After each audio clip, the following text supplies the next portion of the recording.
So మనకి 1-5లో ప్రళయానికి కారణమైన అధర్మం యొక్క వంశానికి సంబంధించిన దాని గురించి తెలుసుకున్నాము. ఇంకా ఏంటి అంటే ఈ అధర్మం వాళ్ళ వంశస్థుల గురించి మనం ఎప్పుడైతే మాట్లాడుకుంటామో అది 3 సార్లు చదివితే మనకి ఫలశ్రుతి ఉంది. ఎవరైనా చెప్తారా ఏంటి అది ఇది ఫలశ్రుతి ఏమవుతుంది మనం 3 సార్లు చదువుకుంటే దాని గురించి?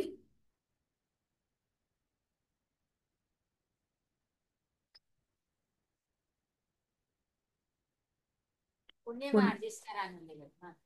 కానీ పుణ్యం అంటే భౌతికమైనది కాదు. భగవంతుడు స్వయంగా కనిపిస్తాడని చెప్పిండు లేదు మాతాజీ. మాతాజీ, పుణ్యం వస్తుంది. పుణ్యము అంటే మనకి వస్తుంది ఆ పుణ్యం కాదు, మంచి పని చేస్తే వచ్చే పుణ్యం కాదు. మనం ఏంటి అంటే భక్తులుగా మారుతాము.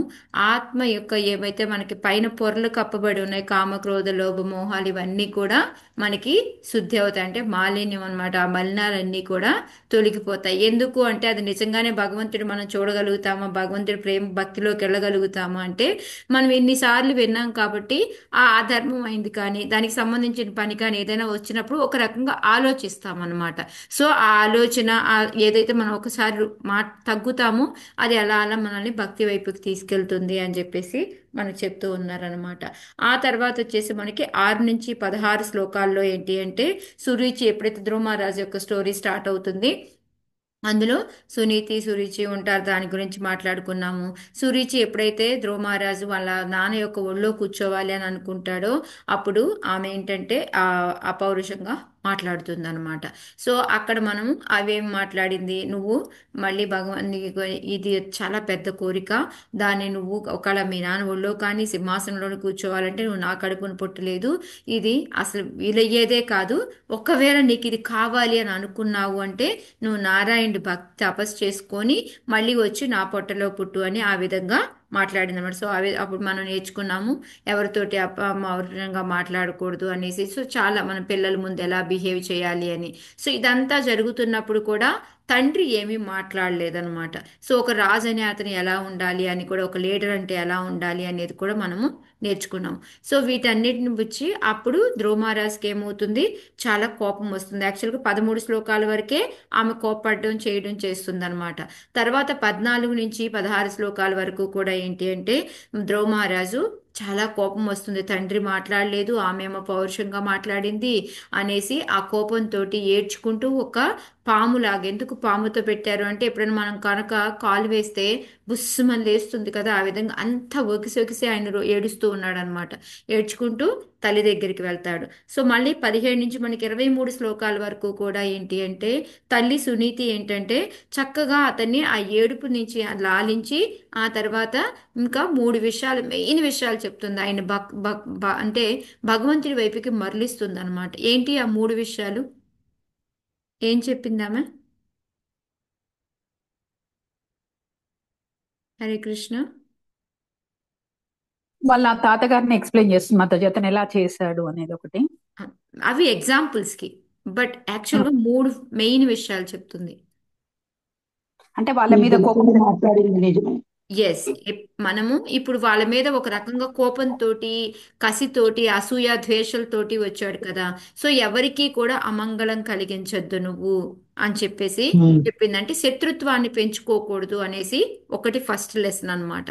సెకండ్ లెసన్ ఏం చెప్పింది అంటే మనకి ఏదైనా అవమానాలు గౌరవాలు ఇవి ఏవి జరిగినా కూడా దీనికి కారణం ఎవరు అంటే మనం మన ముందు చేసిన కర్మలు, కర్మలు. మన అది మెయిన్ కర్మానుసారం విషయం. అండి. యా, కర్మ యొక్క ప్రభావం వలన ఇది జరుగుతుంది. అంటే ఆమె చేసింది ఆమెకు తగులుతుందిలే సురుచికి అని చెప్పట్లేదు ఇక్కడ. మనకి ఇది అనుభవిస్తున్నాము అంటే మనం ఎవరికో చేస్తున్నాము నాయనా, మన పనుల వలన మనకి ఇది జరిగింది అనేసి చెప్తుందన్నమాట. మూడో విషయం ఏంటంటే ఎటువంటి కోరిక నెరవాలన్నా కూడాను ఏది ముఖ్యము, భగవంతుని భగవంతుని యొక్క భక్తి. ప్రార్థించడం. భక్తి అనేది ఇంపార్టెంట్. సో నువ్వు భగవంతుడిని వెళ్ళి కోరుకో, ఆ కోరికతోటి నెరవేరుతుంది నీకు అని చెప్పి ఈ 3 విధాలు చెప్పి ఆ భక్తితో నాకు ఈ కోరిక నెరవేరిద్దా అనే డౌట్ నీకొద్దు అని చెప్పేసి ఇందాక సుభాషిణి మాతాజీ చెప్పినట్టు తాతది ముత్తాతది ఎగ్జాంపుల్స్ తీసుకొని వాళ్ళు కూడా తపస్సు చేసి ఎన్నో ఏంటారు ఆనందాలను పొందారు, పెద్ద మనుషులుగా కీర్తించబడ్డారు. సో నీకు కూడా ఆయనే దిక్కు అని చెప్పేసి పంపించింది అనమాట. సో అలా 19 నుంచి 23 శ్లోకాల వరకు కూడా ఆమె మంచిగా చెప్పి అతన్ని, ఇంకా ఏం చెప్తుంది, మీ తల్లి చెప్పింది కూడా నిజమే, సబబే అది, అది కరెక్టే, అందుకని ఆమె మీద కోపం పెంచుకోకుండా నువ్వు శీఘ్రమే బయలుదేరు, మనకి ఈ భక్తి చేయడానికి వయసుతో నిమిత్తం లేదు అనేది కూడా ఒకటి ప్రూఫ్ చేసి ఆమె చెప్తూ ఉందన్నమాట. సో అక్కడి నుంచి మనకి 24 నుంచి 34 శ్లోకాల వరకు కూడా ఏంటి అంటే మనకి నారదుల వారు అనమాట. ఎప్పుడైతే ఈయన అప్పటి వరకు కూడా ప్యాలెస్లో ఉన్నాడు, అక్కడి నుంచి డైరెక్ట్గా ఎక్కడికి బయలుదేరిపోయాడు అనమాట. ఎక్కడికి బయలుదేరాడు? అరణ్యానికి బయలుదేరాడు. ఎందుకంటే వాళ్ళ అమ్మ తపస్సు చేసుకోముంది. సో అంటే తపస్సు అంటే అరణ్యమే అనుకొని బయలుదేరాడు అనమాట. సో అప్పుడు నారదుల వారు దారి మధ్యలో కలుస్తారనమాట. ఎందుకు అతను ఇలా అసలు నిజంగా ఎంతవరకు ఉంది అని టెస్ట్ చేయాలని కానీ ఏదైనా కానీ బయలుదేరతారు. సో దాంట్లో కూడా మనం 24 నుంచి 27 శ్లోకాల వరకు చూసామంటే నీకు అవమానాలు, ఇవి గౌరవాలు, సుఖాలు, దుఃఖాలు ఇవన్నీ కూడాను నువ్వు పట్టించుకోకూడదు. నువ్వు ఎంత పిల్లవాడివి? 5 సంవత్సరాల పిల్లవాడివి. సో నీకు వీటితో పనేంటి? ఇవన్నీ కూడా నువ్వు పట్టించుకోవద్దు. ఓకే, అసలు నీకు ఈ వయసులో పిల్లలేంటి, ఆటల మీద ఇంట్రెస్ట్ కదా, నువ్వు అందుకుని ఇంటికి పో అని చెప్తున్నాడు అనమాట. ఇంకా ఒకవేళ అది కాదు, నేను ఇట్లాగా నాకు అవమానాలు ఎలా ఉండకుండా ఉంటాయి, మా తల్లి నన్ను అంత పౌరుషంగా మాట్లాడింది కదా, అది ఇది అని చెప్పేసి అనుకుంటున్నావేమో అని చెప్పేసి మళ్ళీ దానికి కూడా చెప్తాడనమాట. ఈ మన యొక్క కర్మలు అంతేను, ఇది మాయా ప్రభావం వల్ల జరుగుతూ ఉంటుంది, మన కర్మల ప్రభావం. సో దీనికి నువ్వు అంత ఓకే అర్థం చేసుకోలేవు అంటే ఇది మర్చిపో. ఒకవేళ నీకు అర్థం అవుతుంది అంటే, అర్థం చేసుకునే లక్షణం ఉంది అంటే, ఇవి మన యొక్క ఎలా అయితే తల్లి చెప్పిందో సేమ్ మన యొక్క పూర్వ కర్మల ప్రభావమే ఇది అని చెప్పేసి అందుకొని ఈ అసంతృప్తి అనేది ఏంటంటే మాయ యొక్క లక్షణము. సో నువ్వు అందుకొని ఇంకా వెనక్కి వెళ్ళు అని చెప్పేసి చెప్తూ ఉన్నాడు అనమాట. ఇంకా ఏం చెప్తాడు అనేది మనం ఈ రోజు నుంచి చూద్దాం, 29వ శ్లోకం నుంచి.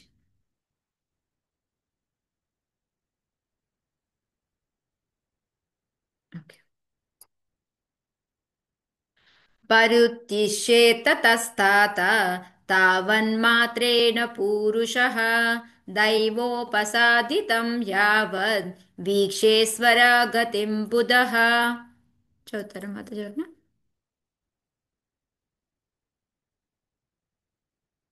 హరే కృష్ణ మాతాజీ.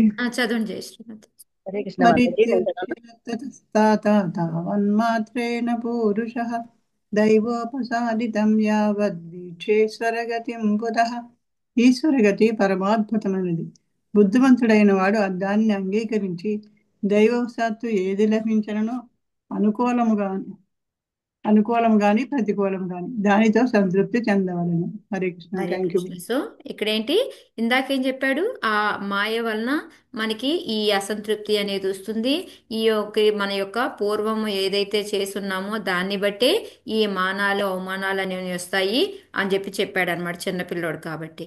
ఓకే, ఇంకా ఏం సర్ది చెప్పాలని చూస్తున్నాడు అంటే ఇదంతా కూడా ఏంటి అంటే ఈశ్వరుడు యొక్క ప్రభావం. ఇదంతా ఎంతో అద్భుతం, మనకు అర్థం కాదు ఇదంతాను, కానీ అది అర్థం చేసుకోవాలి అని అనుకోకు.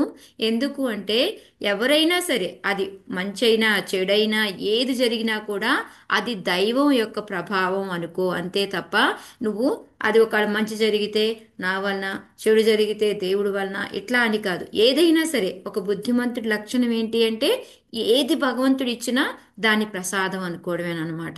సో అందుకనే మనకి సుఖాలు వస్తుంటాయి, దుఃఖాలు వస్తుంటాయి. సో ఏది వచ్చినా మనం గుర్తు చేసుకోవాల్సింది ఏంటి, ఏమనుకోవాలి మనం? సుఖాలు వస్తే గర్వపడడం, దుఃఖాలు వస్తే బాధపడుతూ కూర్చోవాలా? నీ భగవంతుడు ఏదైనా భగవంతుని అనుగ్రహం ద్వారా. ఏదైనా భగవంతుడి దయ, అది ఆయన అనుగ్రహం. ఎందుకు అంటే మనకి చాలా సార్లు మనం చెప్పుకున్నాం కూడాను, ఒక స్టోరీ అంతా కూడాను. ఎప్పుడైతే భగవంతుడు అక్కడ ఉంటుంటాడో, ఈ చెప్పులు ఈ ఊడ్చే అతను ఉంటాడు, అతను అనుకుంటూ ఉంటాడు, ఏంటి భగవంతుడు ఎప్పుడు చూడు నుంచోనే పాపం అట్లానే కాపలా కాస్తున్నాడు, నీ కాళ్ళు నొప్పులు లేవా నీకని ఒక జాలి పడతాడనమాట. నా డ్యూటీ ఎవరు చేయలేరు అంటే, నేను ఎందుకు చేయలేను, నువ్వు కాసేపు రెస్ట్ తీసుకోపో, నేను నుంచుంటాను అని చెప్పేసి వెళ్ళి నుంచుంటాడు అనమాట. నుంచిన తర్వాత మనకు అందరికీ తెలుసు ఆ స్టోరీ. సో ఒకసారి వచ్చేసి ఒక డబ్బులు వేయడానికి ఒక అతను వస్తాడు, అతను వచ్చేసి ఆ డబ్బుల్ని మర్చిపోయి వెళ్ళిపోతాడు. వెళ్ళిపోయిన తర్వాత రెండో అతను వాళ్ళ ఆ భార్యకి ఆపరేషన్ చేయించాల్సి ఉంటుంది. ఈ డబ్బు దొరికిన వెంటనే అతను తీసుకొని వెళ్ళిపోతాడు. ఆ నెక్స్ట్ వచ్చేసి ఒక ఇతను వస్తాడు, ఒక బోట్, అతను డ్యూటీకి వెళ్ళాలన్నమాట. సో అతను వస్తాడు అనమాట ప్రేయర్ చేసుకోవడానికి. కానీ దొంగలు వచ్చేటప్పటికి ఇతను ఉంటాడు కాబట్టి ఇతన్ని దొంగ అనుకొని తీసుకొని వెళ్ళిపోతారంట. ఇవన్నీ చూస్తూ అప్పటికి భగవంతుడు చెప్తాడు, నువ్వేమీ మాట్లాడుకో, నువ్వు కదలకుండా అక్కడే ఉండు అని చెప్తాడు.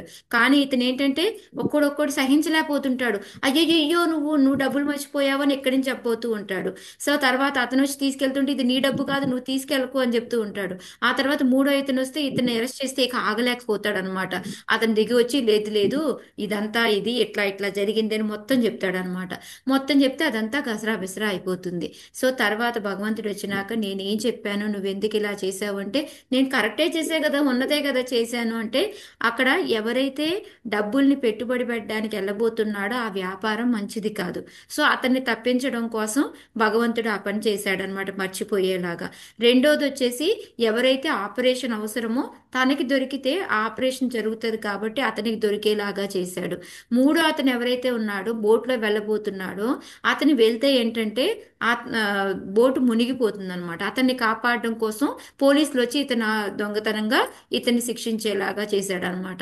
సో మనకేంటంటే తర్వాతీ తెలియవు, ముందే తెలిసి మనం ఏమనుకుంటాం, అయ్యోయ్యో తప్పు జరిగిపోతుంది అని అనుకుంటాం. కానీ మనకి భగవంతుడు ఏది రాసి తర్వాత అనుకుంటాం, అరే రే ఆ రోజు వెళ్ళకపోవడం ఎంత మంచిదైంది, లేకపోతే చూడు అని. మొన్న ఫ్లైట్లో అయ్యింది. ఒక మాతాజీ వాళ్ళు, ఓ మాతాజీ కాదు, ఓకే ఒకళ్ళు ఎవరో ఫ్యామిలీ అన్నమాట. ఆమె టికెట్ బుక్ చేసుకుంది. కానీ ఆమెకి 5 నిమిషాలు లేట్ అయింది ఎయిర్పోర్ట్కి వెళ్ళడం. సో ఆ ఫ్లైట్ ఎక్కలేకపోయింది. దానివల్ల ఆమెకి ఏమైంది, ఫస్ట్ ఏం తిట్టుకుంది, భగవంతుడు ఒక్క 5 నిమిషాలు ఎక్కిస్తే ఏం పోయింది అని అనుకుని తిట్టుకుంటూ ఇంకా వెనక బయలుదేరుతూ ఉంది. ఆమె వెనక ఇంకా వెళ్ళలేదు, కొద్దిసేపట్లోనే ఫ్లైట్ యాక్సిడెంట్ అయిపోయింది, అందరూ చనిపోయారు అని వచ్చింది. సో అప్పుడేమనుకుంటుంది ఆమె, అమ్మ భగవంతుడు నన్ను అసలు ఏ విధంగా అప్పుడేమో తిట్టుకుంది ఒక నిమిషం ముందు, ఇప్పుడేమో భగవంతుడు నన్ను ఏ విధంగా కాపాడాడు అనుకుంది. సో ఇలా ఏంటంటే మనకి అర్థం కావు, అది భగవంతుడు ఏది చేసినా మనకి మంచి కోసమే చేస్తాడు అనేది మెయిన్గా మనకి ఇక్కడ నారదుల వారు అతనికి చెప్తున్నాడు అనమాట. సో అందుకొని నువ్వేంటంటే బుద్ధిమంతుడిలాగా ఉండి చక్కగా, ఓకే అవమానం అవమానం జరిగింది, మీరు కోసం మీ సవితి తల్లి తిట్టింది, ఏం పర్వాలేదు, నువ్వు దేన్ని పెద్దగా పట్టించుకోకు, ఇవన్నీ భగవంతుడి యొక్క వరాలు అనుకో అని చెప్పేసి అతన్ని వెనక్కి వెళ్ళమని చెప్పి చెప్తున్నాడు. ఇంకోటి మెయిన్గా మనం భగవంతుడి యొక్క కరుణ మీదనే ఆధారపడి ఉండాలి. అది అతను ఏం చేసినా దాన్ని వరంగా తీసుకోవాలి అనేది, దాన్ని తీసుకొని మనం తృప్తిగా ఉండాలి. అయితే అసంతృప్తి అనేది మనకి చాలా ఎక్కువ, దాని నుంచి మనం ఎప్పుడు కూడా తృప్తిగా ఉండాలి అని చెప్పి చెప్తూ ఉన్నారనమాట. సో 30 శ్లోకాలు. సో అందుకే 29 మనకి చాలా చాలా ఇంపార్టెంట్ అన్నమాట. అసలు ఎందుకంటారు ఇన్ని విధంగా, ఆయన ఎందుకు ఇన్ని విధంగా చెప్తున్నాడు, నువ్వు ఇదొద్దు అదొద్దు అని చెప్పేసి. ఓకే, నెక్స్ట్ శ్లోక కూడా చదివి మనం డిస్కస్ చేసుకుందాం. అథ మాత్రోపదిష్టేన యోగేన వరురుస్ససి యత్ ప్రసాదం స వై పుంసాం దురారాధ్యో మతో మమ. నేను చదవనా మాతాజీ? చదవండి. అథ మాత్రోపదిష్టేన యోగేనావరు రుష్యసి యస్ప్రసాదం యత్ప్రసాదం నవై పుంస ధరారాధ్యో మతో మమ. నీ తల్లి ఉపదేశమును అనుసరించి భగవత్ కరుణను బడయుటకే నీవిప్పుడు యోగ విధానమును అవలంబింప నిశ్చయించుకుంటివి. కానీ నా అభిప్రాయము అనుసరించి అట్టి తపస్సు సామాన్య మానవునికి అసాధ్యమైనది. దేవదేవుని ప్రసన్నని చేయుట మిక్కుల కష్టకార్యము. హరే కృష్ణ మాతాజీ, హరే కృష్ణ. ధన్యవాదాలు. సో దాని ప్రణామ్ మాతాజీ. సో ఇక్కడ ఏం చెప్తున్నాడు, ఇందాకంతానేమో నువ్వు అవమానాలు అపమానాలు ఇవేమీ తీసుకోకు, అవన్నీ భగవంతుడి వరాలు, తృప్తి పడాలి, ఏది ఉందో దాంతో ఓకే, నీకు దొరకకపోయినా పర్లేదు ఇంటికి వెళ్ళు అని చెప్పి చెప్తూ ఉన్నాడు. మళ్ళీ ఇంకా ఇప్పుడేం చెప్తున్నాడు, ఓకే లేదు లేదు మా తల్లి చెప్పింది, భగవంతుడి యొక్క కరుణ పట్టడానికి నేను వెళ్ళాలి అని చెప్పి చెప్తానని నిశ్చయించుకున్నావు కదా నువ్వు. కానీ నా ప్రకారం ఏంటి అంటే, ఆ తపస్సు అనేది మామూలు మనుషులకి అసాధ్యమైంది. చాలా ఎందుకంటారు ఇంత డిస్కరేజ్ ఎందుకు చేస్తున్నాడు? అతను ఎంత దృఢంగా ఉన్నాడో పరీక్షిస్తున్నాడు తెలుసుకోవడానికి. పరీక్షిస్తున్నాడు చిన్న పిల్లవాడు కదా అని. చిన్న ఎవరైనా అంతే, మనకేంటంటే ఒక్కొక్కసారి చూడండి మనల్ని ఒక్కొక్కరు విసిగిచ్చినట్టు ఉంటుంది. నేను ఒక ప్రభు లెక్చర్స్ ఉంటాను అనమాట, మదన సుందర్ దాస్ అని ప్రభు అనమాట. ఆయన ఆ లెక్చర్స్లో ఆయన చెప్తూ ఉన్నారనమాట, ఆయన కొత్తలో అమెరికాలో అయినంత బ్రాటప్ అంతా కూడా అమెరికాలో చదువు అంతా కూడా అక్కడ అయిపోయి కాదు అనేసి చౌపట్టి టెంపుల్ వచ్చారనమాట. చౌపట్టి టెంపుల్ వస్తే అప్పుడు ప్రభుని ఏంటంటే ఇంకొక గోవింద ప్రభు అనేసి ఆయన ఉంటారనమాట, సీనియర్ ఆయన. సో ఆయన ఏంటంటే రోజు వచ్చి ఆయన మామూలుగానే ఆ గోవింద ప్రభు చాలా బిజీ అనమాట, ఆయనతో మాట్లాడాలన్నా కూడా టైం దొరకదు. అలాంటిది ఆ ప్రభు రోజు వచ్చి కూర్చొని ఒక గంట గృహస్థ జీవనం ఎంత బాగుంటుందో తెలుసా, బ్రహ్మచర్యం ఎంత కష్టంగా ఉంటుందో తెలుసా అనేసి ఎగ్జాంపుల్స్తో సహా ఎక్కడెక్కడవో తీసుకొని గంట చెప్తూ ఉంటే, ఓకే ఇప్పుడు నీకేమనిపిస్తుంది అంటే, నేను బ్రహ్మచర్యం తీసుకోవడానికి రెడీగా ఉన్నాను అని చెప్పేవారంట. సో అట్లా వరుసగా 4 రోజులు కూడాను ఒక్కొక్క రోజు గంట చొప్పున ఆయనకి ఏదో ఒకటి ఎక్స్ప్లెనేషన్ అనమాట. బ్రహ్మచర్యం కష్టము, గృహస్థ ఎంతో సుఖమయము, సో దీంట్ వలన ఉపయోగాలేంటి, ఇవే చెప్తా ఉన్నారంట. చెప్తా ఉండిన తర్వాత ఇంకా 5వ రోజు ఎదురుపడిన వెంటనే గోవింద ప్రభు, ఓకే మదన్ సుందర్ నువ్వు బయలుదేరిపోయావు, పెట్టేబడ సర్దుకొని అమెరికా వెళ్ళడానికి రెడీ అయిపోయావా అంటే, ఎందుకు అని అన్నారంట. అంటే అదేంటి ఇన్ని చెప్పిన తర్వాత నీకు ఇంకేమి అర్థం కాలేదా నీకు అని అంటే, లేదు నేను బ్రహ్మచర్యంలోనే ఉంటాను, నాకు ఇందులోనే బాగుంది అంటే. అక్కడ ఆయన ఎందుకు ఇన్నిసార్లు చెప్పింది అంటే, ఆయన యొక్క దృఢత్వాన్ని చెక్ చేయాలనుకున్నారనమాట. సేమ్ అదే ఇక్కడ కూడా ఏంటి అంటే, నారదుల వారు ఎందుకు ఇవి నిజంగానే అసాధ్యమా, భక్తి అనేది తపస్సు చేయడం అసాధ్యమా? ఎవరికి అసాధ్యం అంటారు, ఎవరికి సులువు అంటారు ఇది భక్తి? మాతాజీ దృఢ నిశ్చయం ఉన్న వాళ్ళకి, శ్రద్ధతో ఉన్న వాళ్ళకి సాధ్యం మాతాజీ. కరెక్ట్. స్థిర నిశ్చయం లేకుండా, దృఢత్వం లేకుంటే అసాధ్యమే అవుతుంది మాతాజీ గారికి. సేమ్ ఎగ్జాక్ట్ వర్డ్స్ ప్రభుపాదుల వారు కూడా ఇస్తుంది అనమాట. శ్రద్ధ, దృఢ నిశ్చయం ఎవరికైతే ఉంటాయో వాళ్ళకి, ఇప్పుడు ఏంటంటే ఆ శ్రద్ధ ఉన్న వాళ్ళకి, విశ్వాసం ఉన్న వాళ్ళకి ఏమవుతుంది, భగవంతుడు ఏం చేసినా మన మంచికేలే అని వస్తుంది. సో ఆటోమేటిక్గా వాళ్ళకి అప్పుడు విశ్వాసము తగ్గదు, దృఢంగా ఇంకా ముందుకెళ్తూ ఉంటారు. ఒకవేళ ప్రాబ్లం వచ్చినా కూడా ఓకే నాకు స్ట్రాంగ్ అవడానికి ఇచ్చుంటారు అనేసి ఇంకా ముందుకెళ్తారు అనమాట. సో వాళ్ళకి ఏంటంటే అది ఇప్పుడు మనకి నచ్చింది చేస్తున్నాం అనుకోండి, కష్టందైనా ఏమనిపిస్తుంది మనకి, ఇష్టం అనిపిస్తుంది మాతాజీ ఇష్టంగా గారికి. ఉంటుంది. అది కష్టం అనిపించదు మనకి. ఇప్పుడు మన పిల్లల కోసం రాత్రంతా మెలుకొని ఉంటాం, వాళ్ళకి బాగాలేదనుకో, నిజంగా మామూలుగా ఉన్నప్పుడు ఉండమంటే ఉంటామా? పిల్లల కోసం ఉన్నాం అనుకోండి, మనకు బాధ అనిపిస్తుందా? అనిపించదు. నిజంగా కష్టమైన పని. ఎలా అంటే సింపుల్గా చెప్తాను చూడండి, మనల్ని పాదయాత్రకి వెళ్ళాలి, ఒక 5 కిలోమీటర్లు నడవాలి అని అన్నారనుకోండి, ఓకే ఓకే అనుకున్నాము. కాకపోతే చెప్పులు కూడా లేకుండా నడవాలి అని అన్నారనుకోండి, అప్పుడు ఏమనిపిస్తుంది, చెప్పులు వేసుకొని నడవచ్చు అంటే ఏమనిపిస్తుంది? నడవడం కామనే, నడవాలి, 5 కిలోమీటర్లు నడవాలి. పాదయాత్ర అంటే చెప్పులేసుకుంటే ఎప్పుడు నడకూడదు. ఈజీగా నడవచ్చేమో అనుకుంటాం. ఆటోమేటిక్ ఏమనిపిస్తుంది, ఫస్ట్ నడవడానికి రెడీ అయిపోతుంది. పాదయాత్ర అంటే చెప్పులు వేసుకోకుండానే నడవాలి మాతాజీ. అంటే నేను మామూలుగా చెప్తున్నాను మాతాజీ, నడక ఓకే, సింపుల్ ఎగ్జాంపుల్కి చెప్తున్నాను. మనం నడిచి వెళ్ళాలి ఒక ప్లేస్ నుంచి ఇంకో ప్లేస్కి. ఓకే నా ఎగ్జాంపులే చెప్తాను. నేను అహోబిలం వెళ్ళాము, ఫస్ట్ టైం మాకు తెలియదు. ఓకే పైన అహోబిలం పైన కొండకి ఎక్కాం కదా, వర్షం పడతా ఉంది. సో ఎవరిని ఎలో చేయట్లేదు, బట్ మేము ఒక మనిషిని పెట్టుకొని ఆ మనిషి మాకు దారి చూపిస్తా ఉన్నాడు, అతని వెనకాల మేము వెళ్ళామన్నమాట. అప్పుడు మాకు తెలియలేదు ఇలా చెప్పులు వేసుకోకుండా వెళ్ళొచ్చు అది ఇది అనేసి, చెప్పులు వేసుకోకుండా వెళ్ళాలి అని. సో చెప్పులు వేసుకొని వెళ్ళిపోయాం, మాకు తెలియదు. బట్ ఆ దేవుడి దగ్గరికి వెళ్ళినప్పుడు ఇప్పేసి మళ్ళీ చేసుకుని మళ్ళీ మళ్ళీ చెప్పులు వేసుకొని దిగామన్నమాట. సో అప్పుడు నాకేం పెద్ద ఇబ్బంది అనిపించలేదు, నిజంగా చాలా స్మూత్గా వెళ్ళాం. కొంచెం కష్టపడతాము, బట్ ఏంటంటే ఆ వెళ్ళాలి జోడిని చూడాలి అనే ఆతృతతోటి వెళ్ళాము, చాలా బాగుంది.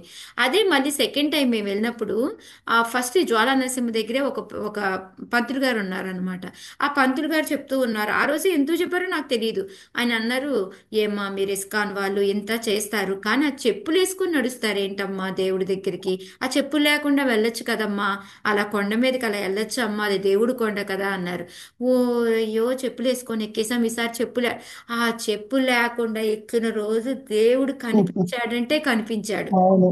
సో ఎక్కడం అనేది చాలా కష్టమైన పని, కానీ చెప్పులతో ఎక్కినప్పుడు సులువుగా అనిపించింది, చెప్పులు లేకుండా ఎక్కితే చాలా కష్టంగా అనిపించింది. సేమ్ పని, ఎక్కువ కొంచెం కష్టం అనమాట. అది నేను చెప్పేది ఏంటంటే, అది మనం అనుకునే దాని మీద, మన శ్రద్ధ మీద, దాని మీద ఆధారపడి ఉంటుంది అని చెప్పేసి. అందుకే ఆ భక్తి అనేది కష్టమేమి కాదు, ఎవరికైతే శ్రద్ధ దృఢ నిశ్చయం ఉంటాయో వాళ్ళందరికీ ఈజీ. అదే ప్రభుపాదుల వారు ఇక్కడ చెప్తున్నారు. ఎందుకు ధ్రువ మహారాజుని అంతగా వెనక్కి లాగుతూ ఉన్నారు అంటే ఆయన్ని పరీక్షిస్తున్నాడు అనమాట. నువ్వు నిజంగా వెళ్ళాలనుకుంటున్నావా, లేకపోతే ఇప్పుడు చెప్పిన దానికి ఇది. సో శిష్యుని ఈజీగా మనం ఏమి, మన గురువు గారు అంత ఈజీగా దొరకరు. ఆయన దొరికారు అంటే మనల్ని ఎంతో అబ్జర్వ్ చేసి ఎంతో టెస్ట్ చేసిన తర్వాతే మనల్ని తీసుకుంటారు. అందుకే మనకు ఒకళ్ళు ఉంటారు, ఒక మెంటోర్ ఉంటారు.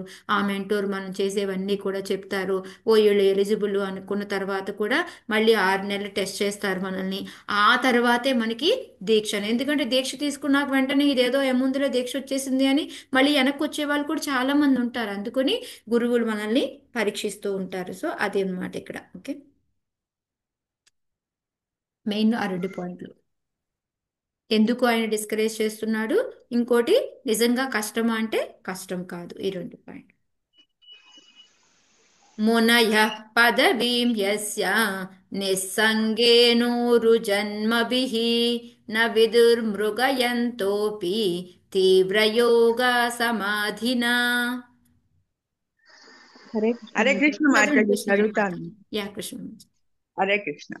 మునయః మునయః పదవీం యస్య నిస్సంగో నోరుజు జన్మభి న విదుర్మృగయంతోపి తీవ్రయోగే సమాధినా. నారదముని ఇంకను కొనసాగించెను. నిరంతరము సమాధి మగ్నులై పలు విధములగు తపస్సులను ఆచరించుచు నిస్సంగులై పలు జన్మలు ఈ విధానమును యత్నించిన పిదపయు పెక్కురు యోగులు భగవదనుభూతి పదము యొక్క అంతమును కనుగొన జాలకున్నారు. హరే కృష్ణ. హరే కృష్ణ. సో ఇక్కడ యాక్చువల్గా ధ్రువ మహారాజ్ ఏంటిది, తపస్సు అంటే పరమాత్మ అనమాట. అదే ఈ అష్టాంగ యోగ, జ్ఞాన యోగ ఈ మార్గంలో అనమాట ఆయన వెళ్తుంది. సో అందుకని ఏం చెప్తున్నాడు అంటే ఇక్కడ అదొకటే కాదు, ఏదైనా సరే ఇక్కడ ఈ తపస్సు చేయడం అనేది రకరకాలుగా చేస్తూ ఉంటారు. ఇవన్నీ కూడాను ఎన్నెన్నో జన్మల నుంచి, కంటే బహునాం జన్మనామంతో జ్ఞానవాన్ మాం ప్రపద్యతే వాసుదేవ సర్వమితి సహమాత్మ సుదుర్లభ. ఎన్నో ఎన్నో ఎన్నో జన్మలు కష్టపడినప్పటికీ కూడా వాసుదేవుడే అంతా అని తెలుసుకోవడం చాలా చాలా అసాధ్యమైనది అనమాట. ఎప్పుడుకో కానీ తెలియదు, చాలా సుదుర్లభ ఎవరికో కానీ. సో అందుకని ఇక్కడ ఏం చెప్తున్నారు, సేమ్ శ్లోకం అనమాట, అదే టైప్ ఇది. ఎన్నో తీవ్రమైన యోగాల్ని ఆచరించి ఆచరించి ఎన్నో రకాలుగా ఎన్నో జన్మల నుంచి చేసినా కూడా చివరికి వాళ్ళు అంతం ఏంటి, భగవదానుభూతి ఏంటి, వాసుదేవ సర్వమితి అనేది తెలుసుకోలేకపోతూ ఉన్నారు. అలాంటిది ఇంకా నువ్వు చిన్న పిల్లాడివి, నువ్వేం చేయగలవు, పెద్ద పెద్ద ఋషులే చేయలేకపోతే అని చెప్పేసి ఇక్కడ చెప్తూ ఉన్నారనమాట. ఎందుకంటే అది కష్టము అంటే అతను వినడు కాబట్టి, ఇంకా ఎగ్జాంపుల్తో సహా కూడా ఎందుకు పెద్ద పెద్ద వాళ్ళు చేసి ఆడిపోయారు నువ్వెంత అన్నట్టుగా ఇక్కడ చెప్తూ ఉన్నారనమాట. ఇది ఓన్లీ టెస్టింగ్కే మాతాజీ, డిస్కరేజ్ చేయడానికి కాదు. అదొకటి గుర్తుపెట్టుకోండి. ఇదేంటి నారదుల వారికి ఏమైంది, ఎప్పుడు అంత బాగా ముందు భక్తిలో తీసుకెళ్తారు కదా, ఇదేంటి ఇలా వెనక్కి తీసుకొస్తున్నాడు అని అనుకోకండి. ఓకే, అతో నివర్తతామేష నిర్బంధస్తవ నిష్ఫలః యతిష్యతి భవాన్ కాలే శ్రేయసాం సముపస్థితే. హరే కృష్ణ మాతాజీ, చరణ్ సునీత చదవండి. మాతాజీ. హరే కృష్ణ. అతో నివర్తతామేష నిర్బంధస్తవ నిష్ఫలః యతిష్యతి భవాన్ కాలే శ్రేయసాం సముపస్థితే. అందువలన ఓ బాలక, దీని కొరకు నీవు యత్నింపకము, అది సఫలీకృతము కాబోదు. నీవు ఇంటికి తిరిగి వెడలుటయే ఉత్తమము. పెద్దవాడైనప్పుడు ఈ యోగము అభ్యసించుటకు భగవత్ కరుణచే నీవు అవకాశమును పొందగలవు. అప్పుడు ఈ కార్యమును నీవు నిర్వహింపవచ్చును. Hare Krishna. Thank you Mataji. So ఇక్కడ ఏం చెప్తున్నారు, మనకి బాలక అని పిలుస్తున్నాడు అనమాట. సో ఇంకా చెప్తున్నాడు, ఓకే నువ్వు ఇది చాలా కష్టమైంది, ఎంతో మంది ఋషులు చేస్తున్నారు, వాళ్ళు కూడా సాటిస్ఫై అవ్వలేదు, చివరికి అంతమైన అంటే ఆ భగవత్ అనుభూతి అనేది వాళ్ళు పొందలేదు. సో అందుకని నువ్వు అనవసరంగా ఎందుకు టైం వేస్ట్ చేసుకుంటావు, మనం చెప్తుంటాం కదా, నువ్వు ఎంత చేసినా పని అవ్వదు, ఎందుకు టైం వేస్ట్, నువ్వు వెళ్ళిపో అని చెప్తుంటాం కదా, ఆ విధంగానే. అందుకని నువ్వు ఏవైతే కావాలని భగవంతుడిని ప్రార్థించి భగవంతుడి నుంచి ఆ కోరిక తీర్చుకోవాలి అనుకుంటున్నావు అనుకుంటున్నావు అదైతే అయ్యే పని కాదు. సో దానికన్నా ఉత్తమమైంది ఏంటి అయ్యా అంటే ఈ అవమానాలు అన్నీ కూడా మర్చిపోయి నువ్వు చక్కగా ఇంటికి వెళ్ళిపో.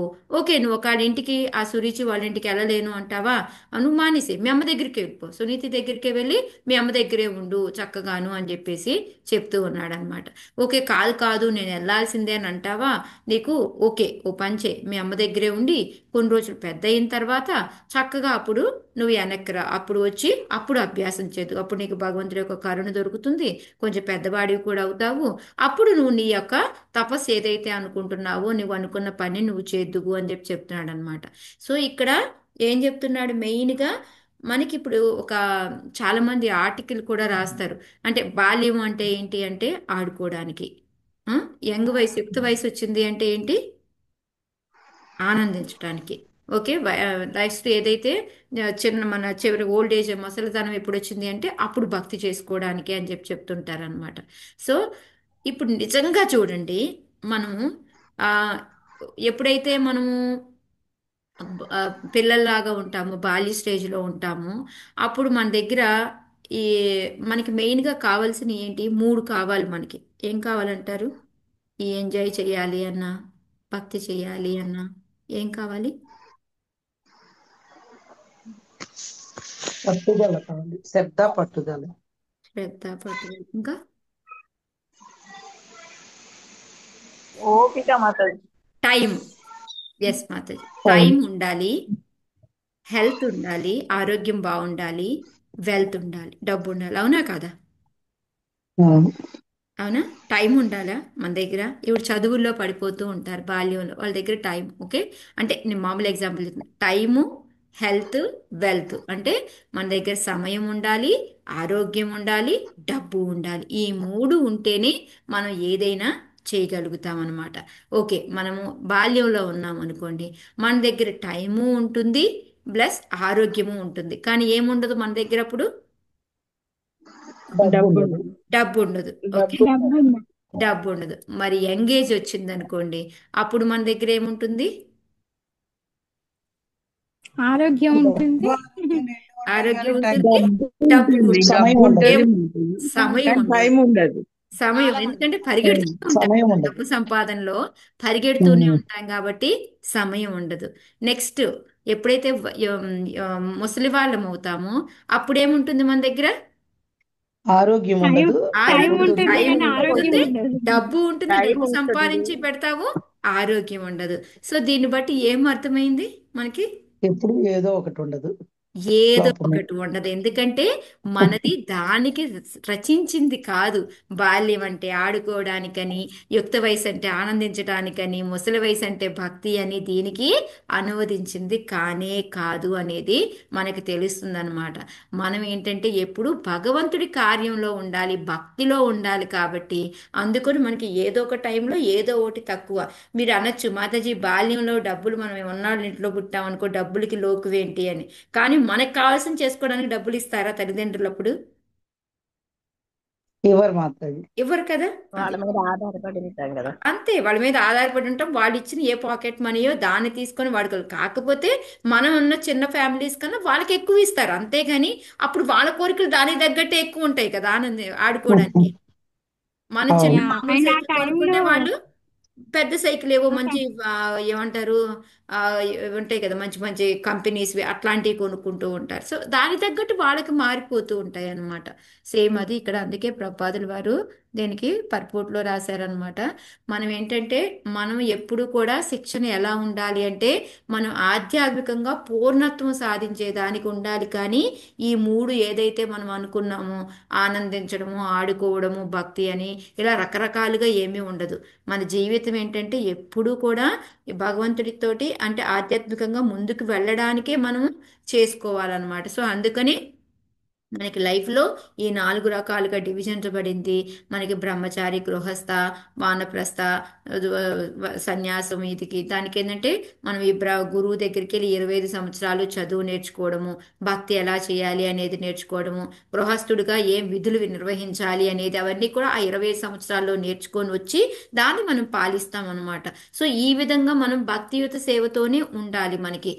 మనకి ముందు చెప్పినట్టుగా అలా కాదు అనేది ఫస్ట్ పారాగ్రాఫ్ చెప్తూ ఉన్నారు అనమాట. సెకండ్ పారాగ్రాఫ్ లో ప్రభుపాదుల వారు ఏం చెప్తున్నారు అంటే, మనకి ఇందాక మనం ఇప్పుడు అంతా ఏం చెప్పుకున్నాము, మనం భక్తి అనేది ముసలి వయసులో చెప్పుకున్నాం కదా, దాన్నంతా కూడా ప్రభుపాదుల వారు సెకండ్ పారాగ్రాఫ్ లో చెప్తూ ఉన్నారు. సో మనం చెయ్యాల్సింది ఏంటి అంటే, భక్తిని చెయ్యడానికి వయసుతో నిమిత్తము లేదు. మనకి ప్రహ్లాద్ మహారాజ్ ద్వారా తెలిసిందేంటి, ఆమె వాళ్ళ అమ్మ పొట్టలో ఉండగానే ఆయన భక్తి నేర్చుకున్నాడు. అందుకే కదా మనకి పిల్లలు పుట్టిన, మనకి ఎప్పుడైతే మనం కన్సీవ్ అయ్యామని తెలుస్తామో అప్పటి నుంచి భగవద్గీత భాగవతం అన్నీ చదవండి, అవన్నీ పిల్లలకు కూడా వెళ్తాయి అని చెప్పేసి, సంస్కారాలన్నీ చేస్తే మంచి పిల్లలు పుడతారు అనేసి ఎందుకు చెప్తున్నారు అంటే, ఇదంతా మనకి ఎగ్జాంపుల్స్ చాటు నేర్పించబడింది అనమాట. సో ఇదంతా కూడా ఎవరు నేర్పాలి మనకి? ఇదంతా ఈ భక్తి ఇలా చేసుకోవాలి స్టార్టింగ్ నుంచి, ఇదంతా ఎవరు నేర్పాలి మనకి? తల్లిదండ్రులు. తల్లి తండ్రి గురువు అనమాట. అంటే తల్లి తండ్రి గురువు కింద అనమాట. సో ఒక గురువు కర్తవ్యం ఏంటి అంటే, తల్లిదండ్రి కర్తవ్యం ఏంటి అంటే, ఎప్పుడు భక్తుల ముందుకి మనం తీసుకెళ్ళడానికే మనం చూడాలన్నమాట. సో అందుకే ఇక్కడ నారదుల వారు ఏంటంటే, ఆయనకి మంచి శిక్షణ ఇవ్వాలి కాబట్టి అందుకొని ఆయన్ని పరీక్షిస్తూ అందుకొని ఇవన్నీ చేస్తున్నాడు అనమాట. అంతేగాని అతనికి చేయాలి అని కాదు. సో మనకి గురువులు గారు ఎప్పుడన్నా ఇలా పరీక్షిస్తూ ఉంటే, మనం ఏంటి ఇన్ని రూల్స్ అండ్ రెగ్యులేషన్స్ పెడతారు, దీక్ష ఇవ్వచ్చు కదా అనుకుంటూ ఉంటాం కదా, ఎందుకు అనేది ఇప్పుడు మనం ఈ ఎగ్జాంపుల్ ద్వారా మనం తెలుసుకుంటున్నాం అనమాట. సో దీంట్లో మెయిన్ మనం చిన్నప్పటి నుంచి కూడా భక్తి చేసుకోవచ్చు అనేసి, మనకి ఏ వయసులో ఏది జరగాలో అది మనం చేసుకుంటూ వెళ్ళాలి. అలా బ్రహ్మచర్యంలో ఉన్నప్పుడు గృహస్థాశ్రమానికి ఎలా చేసుకోవచ్చు, దాని విధులు ఏంటి, ఇవన్నీ కూడా మనం నేర్చుకోవాలి. ఆ తర్వాత అవి వర్తించుకుంటూ వానప్రస్థానికి రెడీ చేసుకోవాలి. వానప్రస్థంలో సన్యాసాశ్రమం తర్వాత ఏం చేయాలి అనేది మొత్తం అలా ప్లాన్ చేసుకొని దాని ప్రకారం వెళ్ళాలి. అంతేకాని మనం ఇక్కడ అనుకున్నట్టు ఆనందించడం, బాల్యం అంటే ఆడుకోవడం ఇది కాదు అనేది మెయిన్ మనం 32వ శ్లోకం నుంచి నేర్చుకున్నాం అనమాట. 33 యస్య యద్దైవ విహితం సతేన సుఖ దుఃఖయోః ఆత్మానం తోషయన్ దేహి తమసః పారమృచ్ఛతి. హరే కృష్ణ హరే కృష్ణ సరే చదవాలా చెప్పండి మాతాజీ? చదవండి. సరే. యా యస్య యస్య తదైవ హితం సతేన సుఖ దుఃఖయో ఆత్మానాం తోషయాన్ దేహి తమసా పారమృచ్ఛతి. దైవశక్తి లభించినట్టు ఎటువంటి జీవన స్థితితోనైనను దుఃఖకరము గాని సుఖకరము గాని మనుజుడు సంతుష్టుడగుటకు యత్నించవలెను. ఆ రీతిని సహించగలిగిన వాడు తమస్సును సులభముగా దాటగలడు. హరే కృష్ణ మాతాజీ. హరే కృష్ణ మాతాజీ. నెక్స్ట్ శ్లోక రజు బండారి మాతాజీ మా నెక్స్ట్ శ్లోక చిన్నతనంలో అయితే మా చిన్నతనంలో అయితే పాకెట్ మనీ కూడా ఇవ్వకపోదురు మాతాజీ. ఒక అవును 10 రూపాయలు ఇచ్చిండంటే బాజార్ పంపిస్తే మళ్ళీ వేలు లెక్క పెట్టి మిగిలిన డబ్బులు కూడా వాళ్ళే తీసుకుందరు మాతాజీ. అవునవును. ఇప్పుడైతే ఇంకా పర్వాలేదు పిల్లలు ఇప్పటికప్పుడు చాలా తేడా ఉందిలే మాతాజీ. అవును చాలానట. అవును అసలు మా కానీ పిల్లలకి మాతది ఇప్పటికీ అప్పుడు తేడా ఉంది. మన దగ్గర అంటే డబ్బు ఉన్నా కూడా అవేర్నెస్ ఉండదు కదా మాతది కరెక్ట్ గా. అవును అవును. అందుకే అసలు ఈవెన్ డబ్బు ఇవ్వరు చిన్న కదా మాతాజీ ఫస్ట్ ఆఫ్ ఆల్ మనకి. యా సో ఇక్కడ ఏంటంటే, ఇప్పుడు ఇంకా ఈయన ఏం చెప్తున్నాడు, ఇంకా దైవశాత్తు లభించినట్టు ఎటువంటి జీవన స్థితిలోనైనా మనం అనుకుంటాము, మనం ఏంటంటే ఈ సుఖాలు దుఃఖాలు వస్తూ ఉంటాయి అనుకుంటాం కదా, అవి ఏంటంటే మనకి భగవంతుడు ఏది ఇస్తే దాన్ని తీసుకొని మనం సంతోషంగా ఉండాలి అని చెప్పేసి ఉండడానికి మనం ఓకే మనం ఒకేసారి మనం ఏమంటారు, ఈ రోజుకి ఈ రోజే మనం మొత్తం సన్యాసం ఇచ్చేసుకొని ఈ రోజు నుంచి నాకు ఏది జరిగినా అనేది కష్టం. బట్ కానీ ప్రయత్నించాలన్నమాట. ఓకే అదేంటంటే ఒక్క రోజులోనే మనం అన్నీ చేయలేం కదా, బై ప్రాక్టీస్ సాధన చేస్తూ ఉంటేనే మనకి కృష్ణుడు కూడా అర్జునుడికి ఏం చెప్పాడు, అభ్యాస యోగ యుక్తేన, మనం అభ్యాసం చేస్తూ ఉంటే అది మనకి వస్తుంది. ఏదైనా ఈరోజు మనం ఒక 1/2 కిలోమీటర్ నడిచా అనుకోండి, రేపు అలాగా కొంచెం కొంచెం పెంచుకుంటూ పెంచుకుంటూ పెంచుకుంటూ పోతే మనకి ఆ ప్రాక్టీస్ అనేది వస్తుంది, వాకింగ్ అనేది నార్మల్ అయిపోతుంది అనమాట. అలాగే ఇక్కడ కూడా ఏంటంటే మనకి దైవశాత్తు ఏది లభిస్తే అది, మన జీవన స్థితిలో ఏది ఉంటే అది దాన్ని మనం యాక్సెప్ట్ చేయడం నేర్చుకోవాలి. దాంతో తృప్తి పొందడానికి ప్రయత్నించాలన్నమాట. అది ప్రయత్నం అనేది ఉండాలి. మన ప్రయత్నం లేకుండా దానంతట అదే వస్తుందా అంటే అది రానే రాదు. సాధన అనేది, అభ్యాసం అనేది చాలా చాలా ఇంపార్టెంట్ అనమాట. సో అదే చెప్తున్నాడు, ఎప్పుడైతే మనం అట్లా చేస్తామో అప్పుడే మనం ఈ తమస్సు అంటే ఏంటంటే ఈ సంసార సాగరం అనేది ఒక ఏమంటారు దుఃఖాలయం లాంటిదైతే దాన్ని మనం ఈజీగా దాటగలుగుతాము. లేదా ఈ తమో గుణం లాంటిదనే మనం చాలా ఈజీగా దాటగలుగుతాం అనమాట. అది ఇక్కడ మనకి నారదుల వారు లాస్ట్కి ఇది చెప్పి ఇక చాలు నాయనా నువ్వు ఇంటికి వెళ్ళు అని చెప్పి చెప్తున్నాడు అనమాట. ఇప్పుడు ఏదైతే నీకు భగవంతుడి దయ వలన ఏది దొరికిందో అట్లీస్ట్ అమ్మ మంచిదైంది కదా, సో అమ్మ దగ్గరికి వెళ్ళిపోయి సుఖంగా జీవించు, హాయిగా ఉండు, కొంచెం పెద్ద అయిన తర్వాత నువ్వు రా, నీకు ఇంకా చెయ్యాలి అనిపిస్తే అప్పుడు నేనే శిక్షణ ఇస్తాను అన్నట్టుగా చెప్తున్నాడు అనమాట. సో ఇక్కడ దీనికి ప్రపాదుల వారు చాలా పెద్ద పర్పోర్ట్ రాశారు. ఒక్కొక్క పారాగ్రాఫ్ చూసుకుంటూ వెళ్దాం అనమాట మనం. సో మన జీవితం అనేది పుణ్య పాప కర్మాల మీద ఉంటది మనకు తెలుసు. కానీ ఇప్పుడు ఏదైనా ఒక సుఖము దుఃఖము వచ్చినాయి అనుకోండి మాతాజీ, సో అవి దేని వలన వస్తాయి అంటారు, మనకి ఆల్రెడీ మన కర్మల వలన అనేది మనం తెలుసుకున్నాం. ఓకే, సో మనకి ఇప్పుడు ఒక దుఃఖం వచ్చింది అనుకోండి, మనం ఏమనుకోవాలి? మన కర్మ వల్ల వచ్చింది అనుకుంటాం అంటే మాతాజీ. మన పాపాలు తగ్గిపోతున్నాయి అని ఆనందపడాలి మనం. ఓకే, అవును, మనకి దుఃఖం వచ్చిందంటే మనం యా పాతది మన కొంచెం యొక్క తగ్గుతుంది పాపాలు అని తెలుస్తుంది. తగ్గిపోతున్నాయి అనేసి. అలాగే సేమ్ మనకి సుఖం వచ్చింది అంటే మన పుణ్యం తగ్గిపోతుంది. సో రెండిటికి మనం పెద్దగా ఎక్కువ ఆలోచించాల్సిన పని లేదు. ఇక్కడ ప్రపాదుల వారు అదే చెప్తున్నారు అనమాట. మనకి భౌతిక సుఖం అనుభవించాం అనుకోండి, దానివల్ల ఏమిటి, మన పుణ్యకర్మ ఫలం తగ్గిపోతుంది. మనం బాధ వచ్చింది అనుకోండి, ఇది కూడా ఆధ్యాత్మికంగా కాదే భౌతికంగా ఇక్కడ మెయిన్గా ప్రపాదుల వారు చెప్తుంది. సో మనకు భౌతికంగా కష్టం వచ్చింది అనుకోండి, మన యొక్క పాపం నశించిపోతుంది. సో దీనివల్ల ఏంటంటే వీటి వలన అంత పెద్దగా మనం ఆలోచించాల్సిన పని లేదు. వాటిని గురించి పట్టించుకోకుండా శుభ్రంగా మనకి ఏదొచ్చినా భగవంతుడి దయ అనుకుంటూ మనం ముందుకు వెళ్ళాలి అని చెప్పేసి చెప్తూ ఉన్నారనమాట. సో మనకి అందుకే ఫస్ట్ లెసన్లో ఏం చెప్తున్నారు, ఏది వచ్చినా అది భగవంతుడి దయ అనుకొని భగవంతుడిని శరణుజొచ్చి మనం గనక ముందుకు వెళ్ళి భక్తిలో గనక ముందుకు వెళ్ళాము అంటే మన ఈ జన్మ మృత్యు జరా వ్యాధుల నుంచి భవబంధాల నుంచి బయటపడగలము అనేది ఫస్ట్ పారాగ్రాఫ్లో చెప్పారు. ఓ దీనికి కదా, సారీ మాత, దీంట్లో ఓన్లీ మనకి ఇంతవరకే చెప్పారు. ఓకే, నెక్స్ట్ 34 శ్లోకాలు. సో ఓన్లీ మనకి ఏదొచ్చినా భగవంతుడి వల్లనే అనుకొని ఆయన వదలకుండా భక్తి యోగంలో ముందుకు వెళ్ళాలి అని చెప్పి చెప్పారనమాట. అంటే నువ్వు ఇంటికి వెళ్ళు అని చెప్పడానికి. గుణాదికాన్ముదం లిప్సేద్ అనుక్రోశం గుణాధమాత్ మైత్రీం మైత్రీం సమానాదన్ విచ్ఛేన్న తాపైరభిభూయతే. అదర్వైజ్ మీకు హరే కృష్ణ విచ్చేత్ మాతాజీ. దగ్గర ఆపండి మాతాజీ. మైత్రీం సమానాదన్విచ్చేత్ అక్కడ ఆపండి. ఓకే. నాతాపైరభిభూయతే. సరోజ బండారి మాత చదవండి. Okay Mataji. Thank you Mataji. Hare Krishna. గుణాదికాన్ముదం లిప్సే ధనుక్రోశం గుణాధమాత్ మైత్రీం సమానాదన్విచ్ఛేన్న తాపైరభిభూయతే. అనువాదం బై శ్రీల ప్రభుపాద్ కి జై. మనుషుడు తనకన్నను అధిక గుణ సంపన్నుని కలిసినప్పుడు మిక్కిలి ముదమందవలెను. తనకన్నను తక్కువ యోగ్యత కలిగిన వాడు కలిసినప్పుడు అతని ఎడ కృప చూపవలెను. తనతో సమాన గుణ సంపన్నుని కలిసినప్పుడు అతనితో మైత్రి నెరపవలెను. ప్రతి మానవుడును ఈ రీతినే వర్తించవలెను. ఆ విధంగా అతడు భౌతిక జగత్తు యొక్క త్రివిధ తాపములచే ఎన్నడును ప్రభావితుడు కాకుండును. Thank you Mataji. Hare Krishna. So ఎందుకు భగవంతుడి దయ అని అనుకోవాలి అని చెప్పి అది చెప్పిన తర్వాత ఇంకా ఏంటంటే మనకి రకరకాల మనుషులు తారసపడుతుంటారు కదా, అందులో 3 రకాల మనుషులు ఉంటారు. థ్యాంక్ యూ మత్య సరోజ బండారి మాత. ఈ శ్లోక మనకి సేమ్ మీరు కనిష్ట అధికారి, మధ్య అధికారి, ఉత్తమ అధికారి గుర్తుందా, మనం చదువుకున్నాము.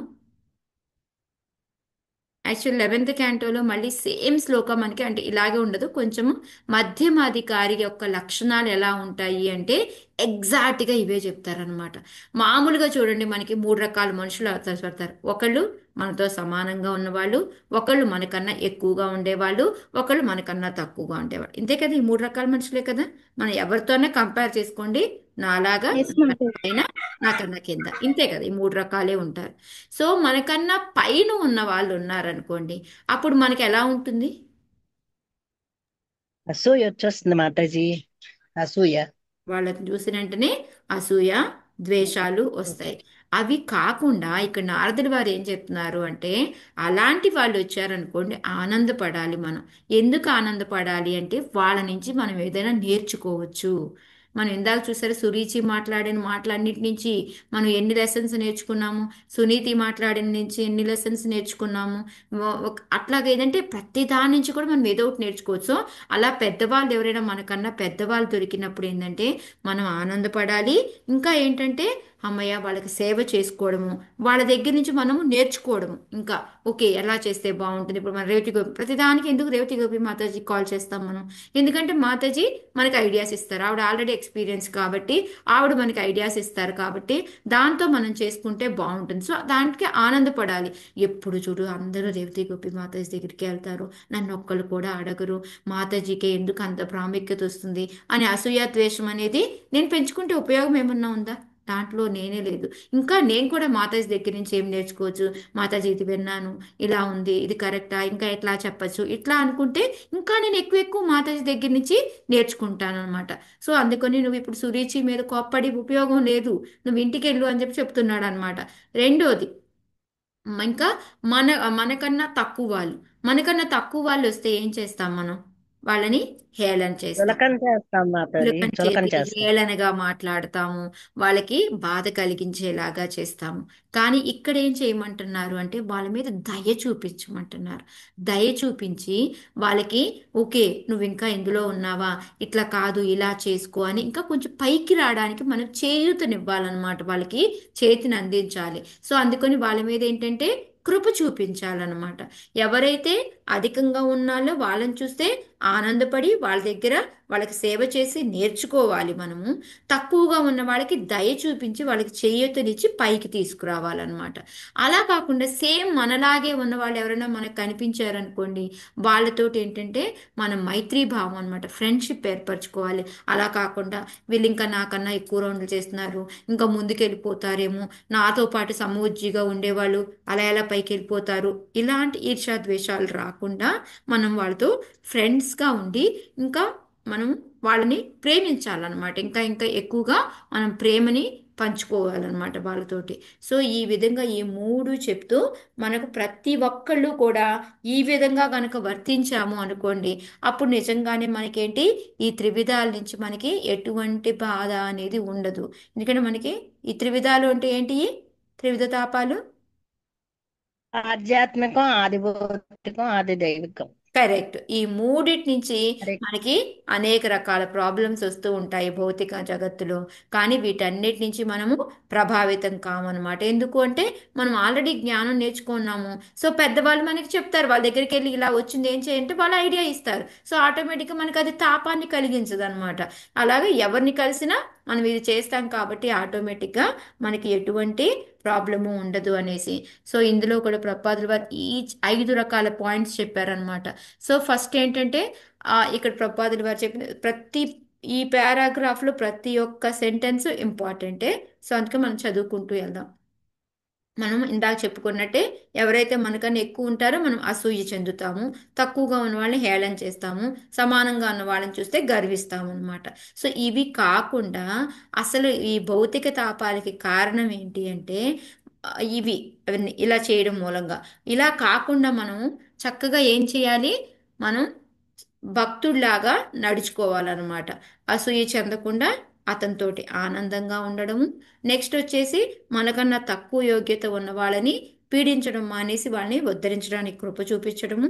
చిన్న సమంగా ఉన్న వాళ్ళని ఇంకా వాళ్ళకి గర్వించకుండా వాళ్ళతో పాటు ప్రేమించుకుంటూ వాళ్ళతో పాటు వెళ్ళేలాగా మనం చేసుకోవాలి. అప్పుడు మనకి ఏంటంటే ఈ ఎక్కువగా మనకి ఈ అసంతృప్తి అనేది ఎందుకు వస్తుంది? ఇలా ఎవరి మీద ఒక అసూయ ద్వేష ఇవి ఉంటేనే కదా. ఇవి చూపించడం మొదలుపెట్టిన తర్వాత మనకి ఎవరి మీద అసూయ ద్వేషాలు వస్తాయి అసలు? రావు మాతాజీ. ఇలా ఉంటే ఈ 3 రకాలుగా ఉంటే రావు. అది అందుకొని ఇక నుంచి మనం గుర్తుపెట్టుకోవాల్సింది ఏంటి?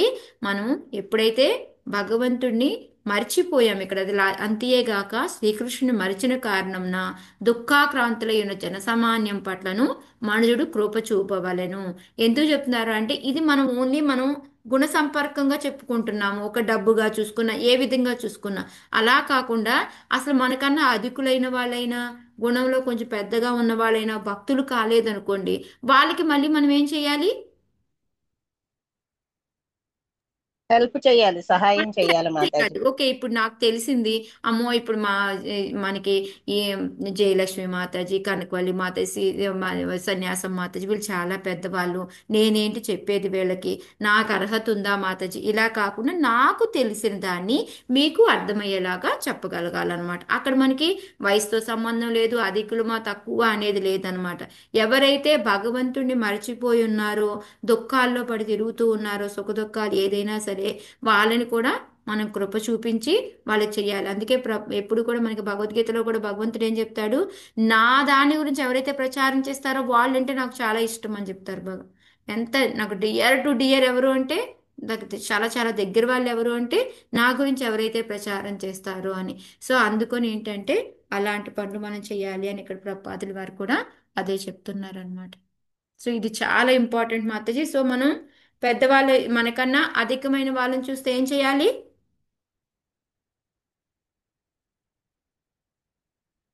మాతాజీ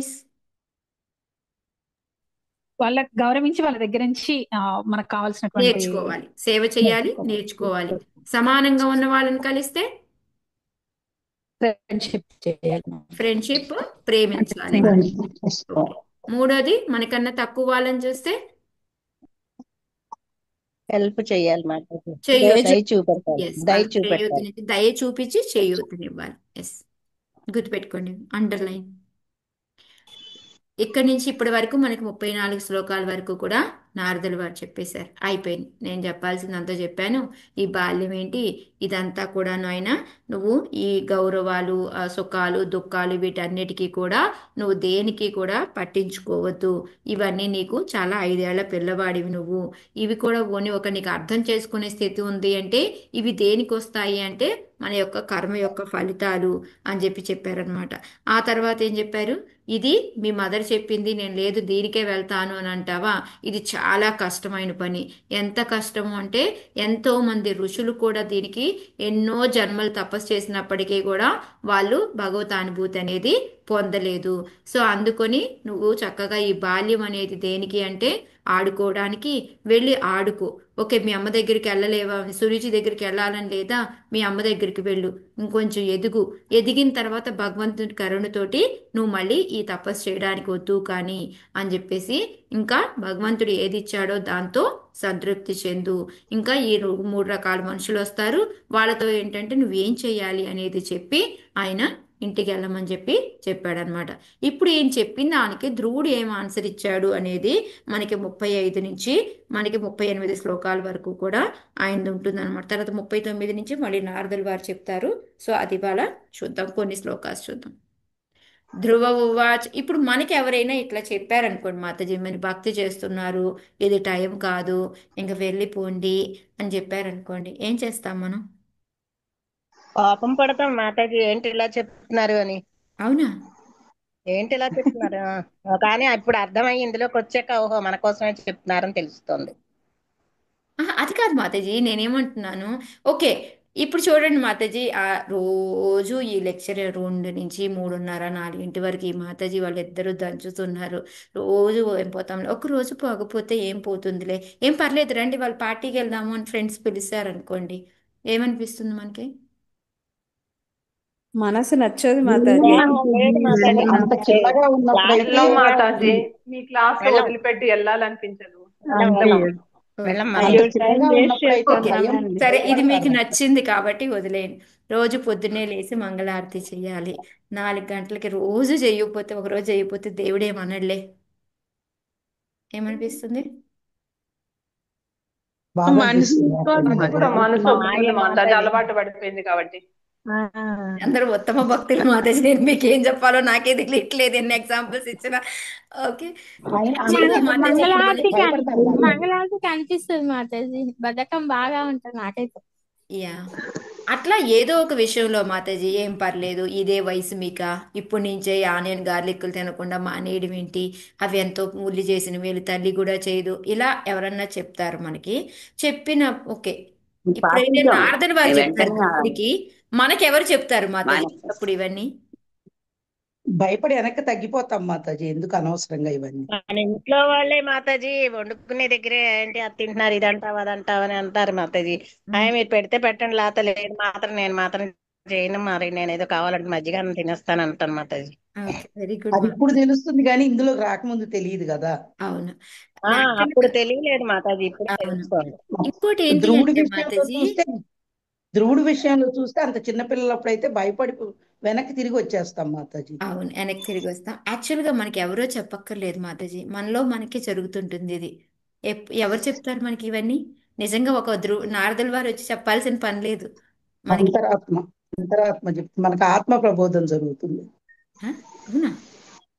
అంతరాత్మ. మాతాజీ అది మనం ఖచ్చితంగా వెళ్ళి వచ్చిన దగ్గర తర్వాత మామూలు ఫంక్షన్కి వెళ్ళి వచ్చిన తర్వాత కొంచెం అబ్జర్వ్ చేసుకుంటే తెలిసిపోతుంది మాతాజీ మనకి. మన మైండ్, మన ఎవ్వరూ మన చెప్పక్కర్లేదు. మనసులో వచ్చి అలారం ఆలోచన. మోగినంటనే మన మైండ్ ఏం చెప్తుంది? రెండో అలారం ఉందలే, పడుకో. ఎవరు చెప్తున్నారు అక్కడ మనకి? నిజంగా ఎవరో మనసు చెప్పక్కర్లేదు. మన మన హస్బెండ్ బుద్ధే లేవడం, మాతాజీ. నువ్వు పడుకో అని అంటారు ఒక్కోసారి. లేదా మన అలారం మనకే, మన మైండ్ అంటే మన మైండ్ ఎంత స్ట్రాంగ్ అంటే ఇక్కడ నారదుల వారు చెప్పారు కానీ మనలో మనకి చూసుకున్నాము అంటే మన మైండే మనకి చెప్తూ ఉంటుంది, చాలే రోజు చేస్తున్నావుగా, ఈ రోజు ఒక అరగంట పడుకో, ఏమవ్వదులే, ఇవాళ నీకు కొంచెం ఆరోగ్యం బాగాలేనట్టుందిగా, పర్వాలేదులే, ఈ రోజుకి నువ్వు ఇల్లు అడగకపోయినా ఏమవ్వదులే, నీట్గానే ఉంది కదా, రోజు ఊడ్చేదేంటి, ఇట్లాంటివి మనలో మనకు వస్తాయా లేదా? ఈ ఐడియాస్ చెప్పండి. ఇది కరెక్ట్. మీకు భక్తి వస్తాయి చెప్తా ఉంటే మాతాజీ. వస్తాయి ఖచ్చితంగా మాతాజీ, ఆ చెప్తుంది. వస్తాయి. వస్తాయి ప్రతి మాతాజీ. నిత్యం వస్తాయి, ప్రతి నిత్యం అలా టెస్టింగ్ చేస్తూనే ఉంటుంది మాతాజీ మైండ్. ఎస్ అంటే మనకి ఎవరో చెప్పక్కర్లే మనల్ని వెనక్కి తీసుకెళ్ళడానికి. మన లోపలే మన శత్రువే ఉంది, మన మైండ్ మనకి చెప్తూ ఉంటుంది. కానీ మనం ఏం చేయాలి? దాన్ని ఒక మొట్టికాయ మొట్టి నీ బొందలే, రోజు ఊడ్చుకోవాలి ఇల్లు అని చెప్పేసి మన పని మనం చేసుకోవాలి. రెండో అలారానికి లేస్తే నాకు వచ్చే కష్టాలు నాకు తెలుసు నీకేంటి అని మళ్ళీ మనము దాన్ని టక్కన కొట్టి మనం లేవాలి. సో ఇది మెయిన్ ఇక్కడ మనకి నారదుల వారిది. ఇంకొకటి ఏంటంటే ఒక్కొక్కసారి ఇప్పుడు మీరందరూ చెప్పారు, ఇప్పుడు వీళ్ళందరూ మనకి ఇప్పుడే కాదు భక్తి చేసుకోవడానికి ఇలా అన్నారు అంటే వాళ్ళకి ఏ విధంగా ఇప్పుడు వాళ్ళని నొప్పించకుండా ఎలాగ నో చెప్పాలి అనేది మనం ధ్రువుల వారి నుంచి నేర్చుకోవచ్చు అనమాట. ఎవరికైనా ఏదైనా ఇప్పుడు మనకి ప్రతిదీ మనం చేయలేం కదా. ఇప్పుడు నేను ప్రతిసారి వెళ్ళి సుభాష్ నేను విసిగిస్తూ ఉంటాను, నాకు అది ఇది ఇది అది అని చెప్పేసి. సో తనకి టైం ఉండదు ఒక్కోసారి. సో అప్పుడు నన్ను ఏదైనా నో అని చెప్పాలనుకోండి, టక్కన మాతాజీ రాకండి అని అనలేదు కదా, నాకు చెప్పకండి మీరు అనలేదు కదా. సో వాళ్ళని మనం ఏ విధంగా హ్యాండిల్ చేయాలి, ఒక పొలైట్ వేలో స్వీట్గా నో అని ఎలా చెప్పాలి అనేది మనం ధ్రువుడి ద్వారా తెలుసుకుందాం. ఇది చాలా చాలా ఇంపార్టెంట్ మన లైఫ్లో.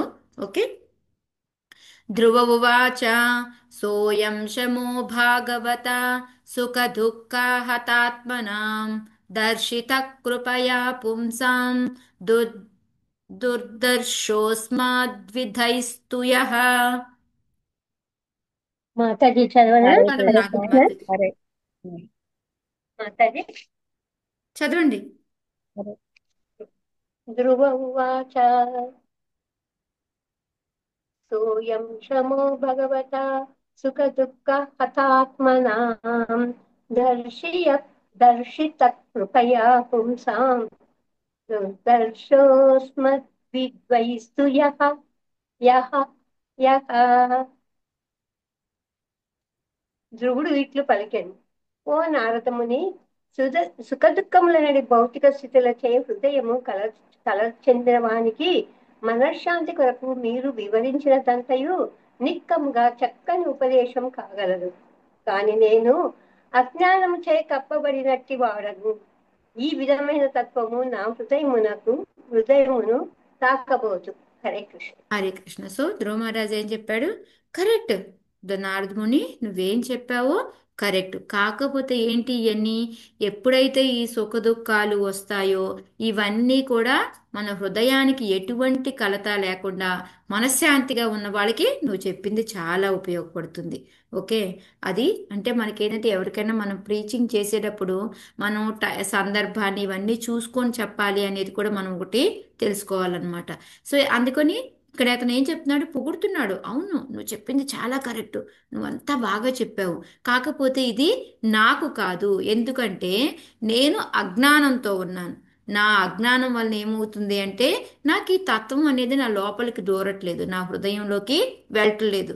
ఎందుకు అనేది కూడా మళ్ళీ ఇంకా తర్వాత ఆయన ఎక్స్ట్రా కూడా చెప్తాడనమాట.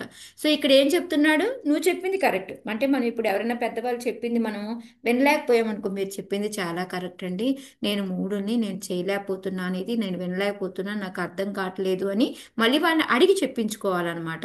సో ఇక్కడ అందుకని ఫస్ట్ ఆయన ఏం చెప్తున్నాడు, అప్రిషియేట్ చేస్తున్నాడు నారదుల వారిని. నువ్వు చాలా చక్కగా చెప్పావు, ఎంత బాగా చెప్పావో తెలుసా అనేసి ఆయన్ని పొగుడుతున్నాడు అనమాట. ఆ తర్వాత నా యొక్క ఎందుకు నేను దాన్ని వినలేకపోయాను అని, నాకు ఏం జరుగుతుంది ఇప్పుడు నా దగ్గర అనేది ఆయనకి చెప్పుకుంటున్నాడు అనమాట.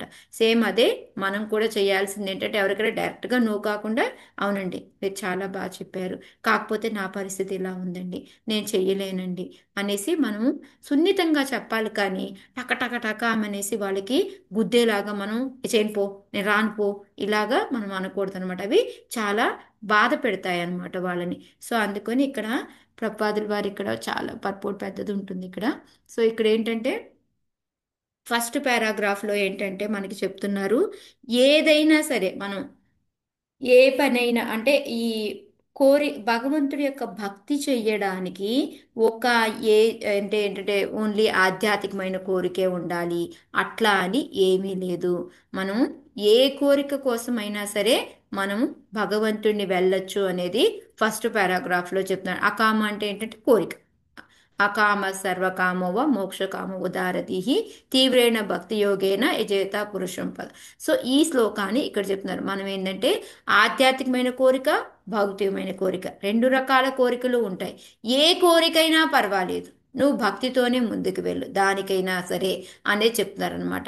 అయితే ప్రపాదుల వారు ఇక్కడ ఏంటంటే మనకి ఆధ్యాత్మిక కోరిక అంటే ఏంటి, భౌతికమైన కోరిక అంటే ఏంటి అని చెప్తున్నారు. భౌతికమైన కోరిక అంటే ఏంటి అంటే అది వచ్చేసి ఓన్లీ మన స్వీయ తృప్తి కోసం ఉంటుందన్నమాట. ఆధ్యాత్మిక కోరిక అంటే ఏంటంటే మన ఇంద్రియ తృప్తి కోసం. ఆధ్యాత్మిక కోరిక అంటే ఏంటి అంటే మనం భగవంతుడి యొక్క ప్రీత్యర్థం కోసం ఏం చేయడానికైనా రెడీ అయిపోతాం. అంటే త్యాగం, ఎటువంటి త్యాగం చేయడానికి, ఉదయాన్నే మన నిద్రని త్యాగం చేస్తాము, లేదా మనకు ఉన్న టైంని కూర్చొని క్లాసులు చెప్పుకుంటూ మనం ఎట్లా టైం మనం యూజ్ చేసుకుంటాము అంటే ఇది కరెక్ట్గా యూజ్ చేసుకుంటే, కానీ పక్క వాళ్ళకి ఏమనిపిస్తుంది, టైం వేస్ట్ చేసుకుంటున్నాం అనిపిస్తుంది. సో అలా కాకుండా మనం ఒక బాధ అయినా, ఇప్పుడు ఏకాదశి రోజు ఉపవాసం ఉండాలి, భగవంతుడి ప్రీత్యర్థం నేను ఉపవాసం ఉంటాను, నాకు కష్టమైనా సరే నేను చేస్తాను అనేసి మనం చేయడం, ఇవన్నీ కూడా భగవంతుడి యొక్క ప్రీత్యర్థం కోసం మనం ఏ త్యాగం చేయడానికైనా రెడీ అవుతాము, అది ఆధ్యాత్మిక కోరిక అవుతుందన్నమాట. అదే భౌతికమైన కోరిక అంటే మన ఇంద్రియ తృప్తి కోసం చేసేయి అనమాట. సో ఇక్కడ ధ్రువుడు ఏంటంటే నారద ముని ధ్రువుడికి ఓకే నీ కోరిక కోసమే నువ్వు చేద్దాం అనుకుంటున్నావు కదా, అది కరెక్టే అనేసి ఆయన చెప్పాడు. తర్వాత వచ్చి మళ్ళీ చెయ్యి అని చెప్పాడు. సో ఇక్కడ నిషేధించట్లేదు.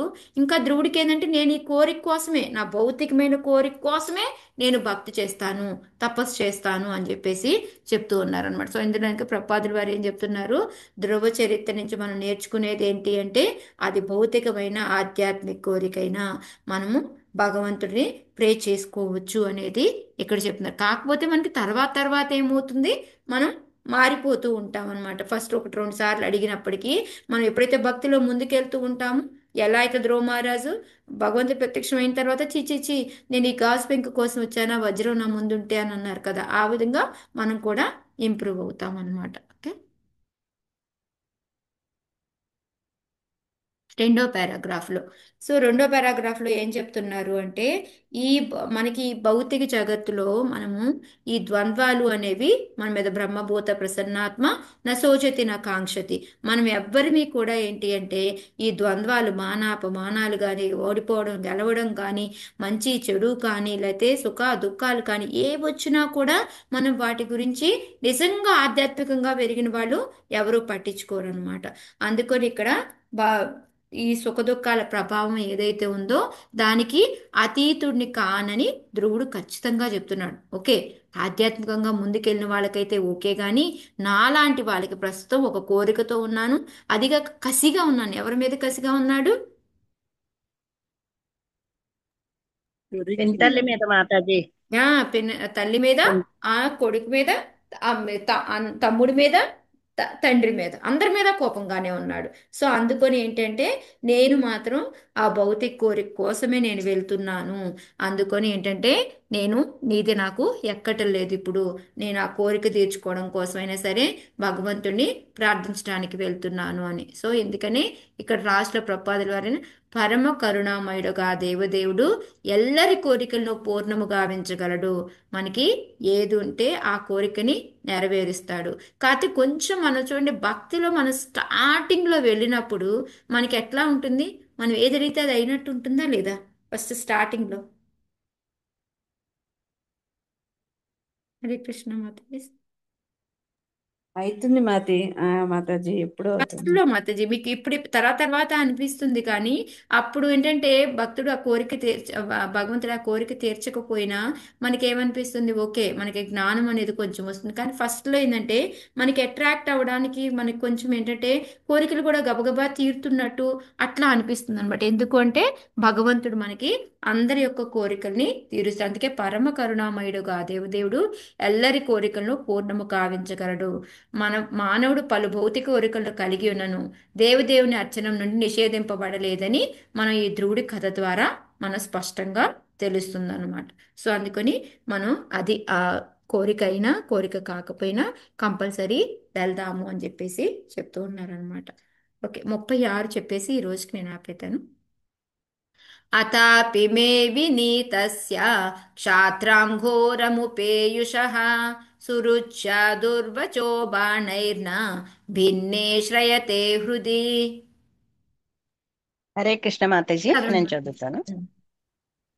అధాపి మే వినీతస్య క్షాత్రం ఘోరముపేయశః సురిచ్వా దుర్వచో బాణైర్న భిన్నే శ్రేయతే హృది.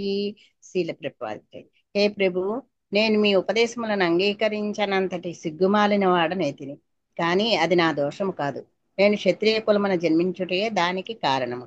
నా సవతి తల్లియగు సురుచి పరుష వాక్యములతో నా హృదయమును ఛేదించి వేసినది. అందువలన మీ విలువైన ఉపదేశము నా హృదయమున నిలుచుటలేదు. హరే కృష్ణ హరే మాతాజీ. కృష్ణ. సో ఇక్కడ ఏంటి ఆయన ఏం చెప్తున్నాడు, ఇంకా నువ్వు చెప్పింది కరెక్టే, ఓకే, కానీ నాకేంటంటే ఇప్పుడు అది సహించట్లేదు. కానీ ఇంకా ఇక్కడ ఏం చెప్తున్నాడు అంటే ఆయన ఏం చెప్తున్నాడు, క్షమించు మీ పిన్న తల్లిని, ఇంక నువ్వు ఇంటికి పో ఆడుకో అని చెప్తున్నాడు కదా.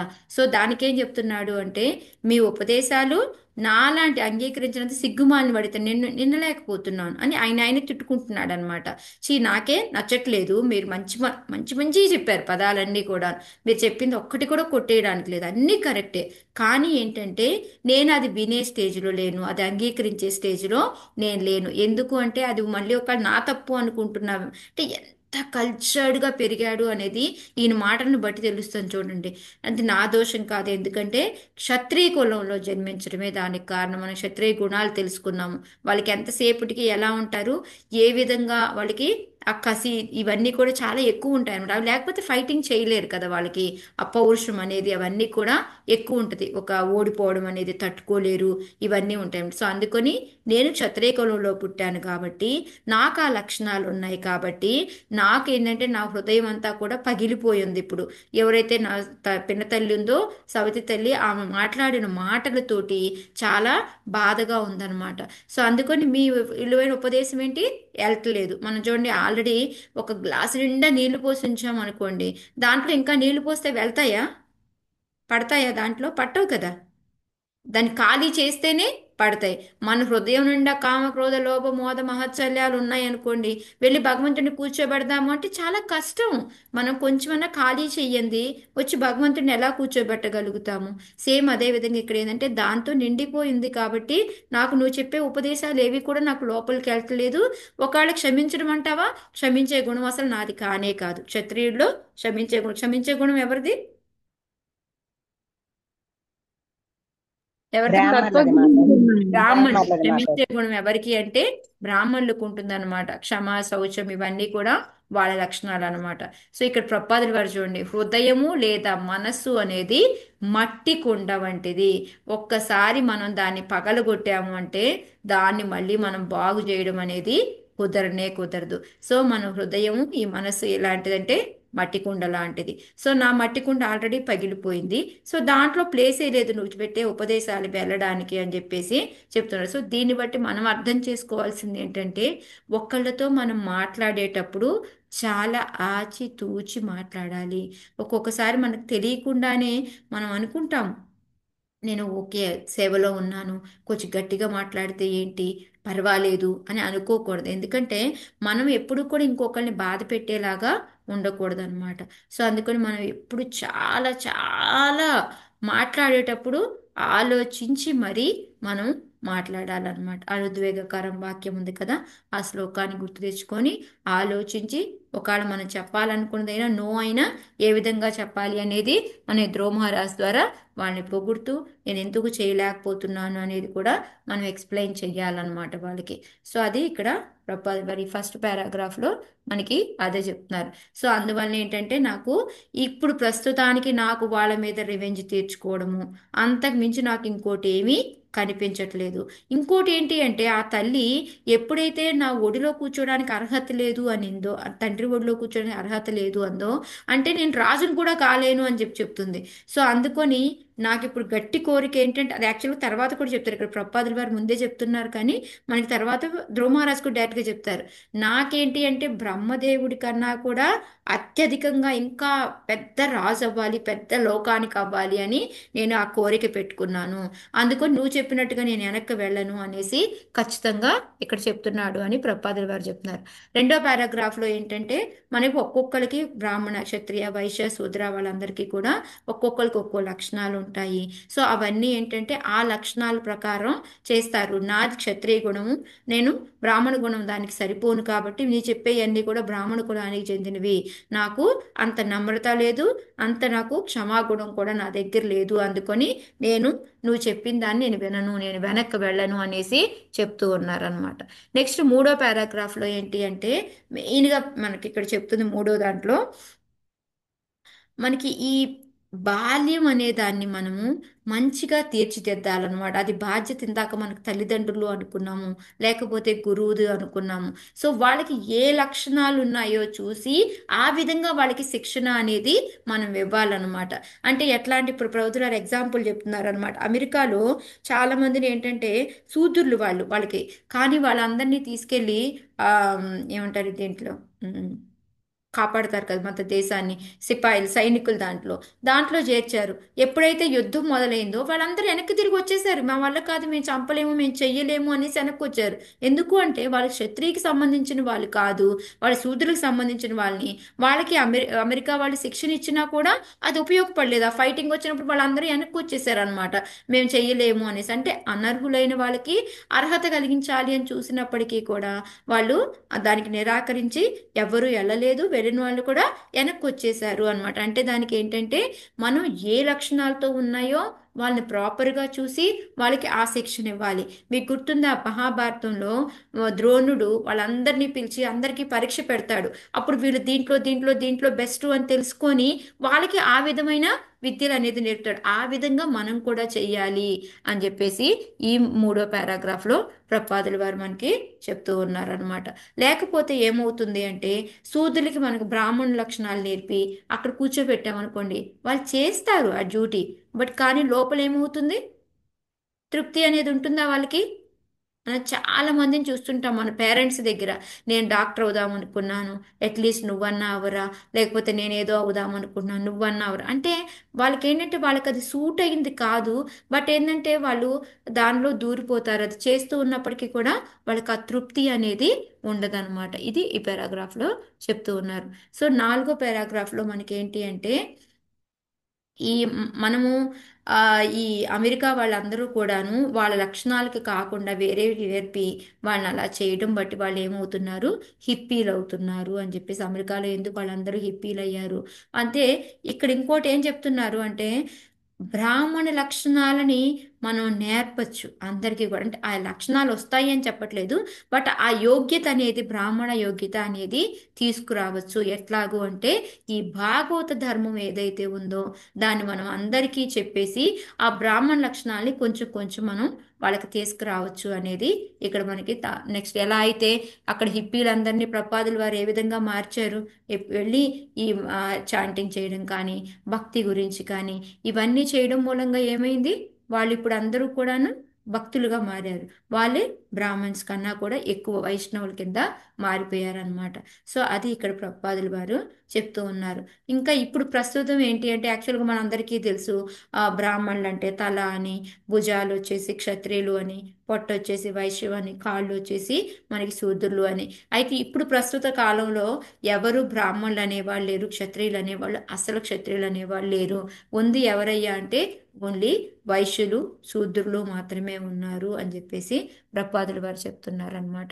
సో ఇవి ఎందుకు అంటే ఇప్పుడు ఉన్న ఈ కలియుగానికి ఈ విధంగా అంతా కూడా తలకిందులైపోయి ఈ విధంగా ఉంది. సో దీన్ని మనం మార్చాలి అంటే మనం ఏం చెయ్యాలి అంటే మనం మళ్ళీ ఈ ఆధ్యాత్మికత్వాన్ని మనం అందరికీ నేర్పి ఆ బ్రాహ్మణ యోగత్వాన్ని మనం తీసుకురావాలన్నమాట. అప్పుడే మళ్ళీ మన సమాజం మారుతుంది. లేకపోతే ఇప్పుడు అంతా కూడా ఉల్టా ఉంది అని చెప్పేసి ప్రభుపాదులు గారు చెప్తున్నారనమాట. సో ఇక్కడితో నేను ఏం చేస్తాను, రేపు 37 నుంచి మనం చెప్పుకుందాం. హరే కృష్ణ. యాక్చువల్గా ఇంకా చెప్పాలి అంటే మనకి ఈ బ్రాహ్మణుల యొక్క మైండ్, వీళ్ళు ఒక్కొక్క దానిలో ఉన్న వాళ్ళు వాళ్ళ యొక్క బ్రాహ్మణ ఆశ్రమం బ్రాహ్మణ వర్ణము వీళ్ళందరూ ఎలా ఉన్నారంటే, బ్రాహ్మణులు ఎలా ఉంటారు అంటే వాళ్ళ ఆలోచన ఎప్పుడు కూడాను, మైండ్ ఎప్పుడు కూడా శాస్త్రాలు చదువుదాము, ఎడ్యుకేషన్ చదువుకుందాము, అది నేర్చుకుందాము, ఇది నేర్చుకుందాము అని ఉంటుందన్నమాట. అదే క్షత్రియుల్లో ఉన్నారనుకోండి, కాన్ఫ్లిక్ట్స్, ఎక్కడెక్కడికి వెళ్ళి ఏం చెయ్యొచ్చు, ధైర్యంగా ఏ పని చెయ్యొచ్చు అని వాళ్ళు ఎప్పుడు కూడా దానిలో ఉంటారనమాట. అదే వైశ్యాసులు ఉన్నారనుకోండి, మనీని ఏ విధంగా సంపాదిద్దాము, దాన్ని ఇలా డబ్బులు చేద్దాము, అలా డబ్బులు చేద్దాము అని. ఒక్కొక్కసారి చూడండి, మన హస్బెండ్ కొంతమంది ఉంటారు, మన భర్తల్లో కొంతమంది చాలా లెక్కలేస్తూ ఉంటారు, దీన్ని ఇందులో పెడితే డబ్బులు అవుతుంది, అందులో పెడితే ఇది అవుతుంది అంటే వాళ్ళకి వైశ్య లక్షణాలు ఎక్కువ ఉన్నాయి అని అనమాట. సో ఇంకా కొంతమంది ఈ శూద్రులు లాంటి వాళ్ళు ఎలా ఉంటారు అంటే వాళ్ళ యొక్క లక్షణాలు ఎలా ఉంటాయి అంటే, నా స్టేటస్ని నేను మెయింటైన్ చేసుకోవాలి అంటే ఎలా అంటే ఆ స్టేటస్ కోసం ఏం చేయడానికైనా రెడీ అయిపోతారనమాట. అంటే తినడం, తాగడం, కంఫర్ట్గా ఉందా లేదా, ఇవి మన శూద్రుల యొక్క లక్షణాలు అనమాట. అవి మన మామూలు భాషలో మనం చెప్పుకోవాలి అంటే. ఇప్పుడు ప్రస్తుతం మనందరం ఏంటి, తిండి, బట్ట, వీటి కోసమే మనం ఆతృత పడుతూ ఉంటాం కాబట్టి అందుకే ప్రభుపాదుల వారి కలియుగంలో ఎక్కువగా అందరూ కూడా శూద్రులే ఉన్నారు అని చెప్పేసి చెప్తున్నారు. హరే కృష్ణ.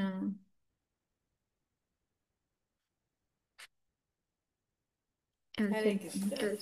రికార్డింగ్ అయిపోయిందా? ఆపుతున్నాను.